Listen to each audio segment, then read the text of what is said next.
A victim's family of the August 3rd massacre tells KTSM they question the accountability of the justice system after learning Patrick Crusius, the gunman who killed 23 people in a racially motivated attack at the Cielo Vista Walmart in 2019, will no longer be facing the death penalty. Thank you for choosing KTSM 9 News at 10. I'm Andy Morgan. And I'm Monica Cortez. Now, this decision was announced on Tuesday by El Paso District Attorney James Montoya. The DA says that conversations with the victims and their families is what ultimately led up to this move.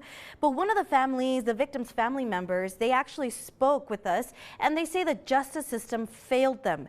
Diana Castillo has tonight's top story.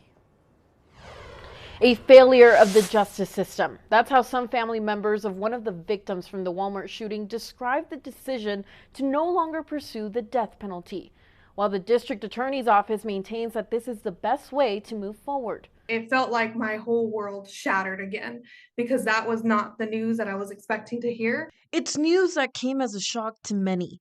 The gunman who killed 23 people in a racially motivated attack in 2019 no longer facing the death penalty, instead offered a plea deal where the gunman would plead guilty to capital murder and receive life in prison with no possibility of parole. He wrote a manifesto.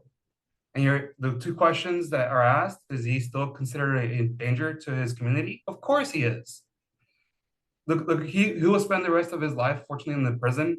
And in my opinion, I guarantee that his mindset will not change. It's something that hits close to home for Lida and Ricardo Cuellar, sister and brother-in-law of Jordan Anchondo.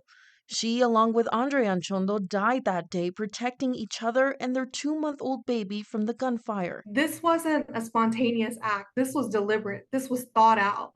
So choosing not to pursue the harshest, punishment sends the wrong message to me, in my opinion, about accountability and justice. However, El Paso District Attorney James Montoya said during a press conference on Tuesday that the decision wasn't an easy one to make, but came after conversations with the victims and the victims' families. I don't want to discount this, though. There are victims' families who wanted to pursue the death penalty all the way into the end, no matter what. But the overwhelming majority did not.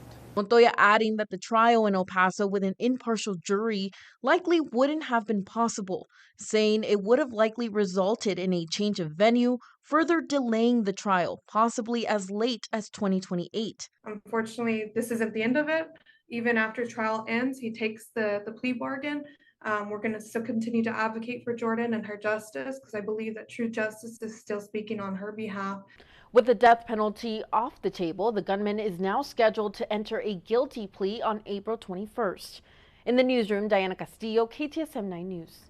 And our thanks to Diana for that report. Now, Governor Greg Abbott also chiming in on the DA's decision to pull the death penalty for the Walmart shooter while campaigning on school vouchers. Here's what the governor had to say.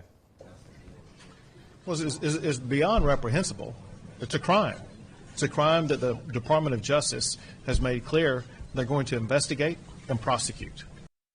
Abbott also adding that this is what the capital punishment is for. Now, since the death penalty was reinstated in 1976, Texas has implemented the death penalty over 500 times. That is the most in the country.